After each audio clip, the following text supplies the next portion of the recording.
எத்தனையோ நாடுகளில் மதுவிலக்கு அமுலில் இருக்கிறது. அந்த நாடுகள் நன்றாகவே இருக்கிறது. தமிழகத்தில் மட்டும்தான் வாழ்வுரிமை பறிக்கப்பட்டு இந்த மதுவால் இளைய தலைமுறை அழிந்து நாடே வஞ்சிக்கப்பட்டு விட்டது. யோரானர், எவன் செத்தா என்ன, எவன் குடும்பம் அழிஞ்சா என்னன்னு கடையை திறந்தே வச்சிருக்க போறீங்களா இல்ல மூட போறீங்களா?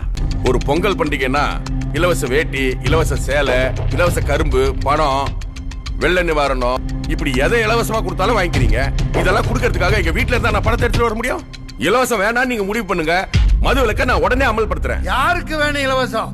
எதுக்காக வேணும் இலவசம்? ஓட்டுக்காக இலவசம் கொடுக்கறீங்க. இலவசம் கொடுத்து கொடுத்து கையேந்தி பிச்சை எடுக்கிற பிச்சைக்காரர்களா எங்க தமிழர்களை ஆக்கி வச்சுட்டீங்க.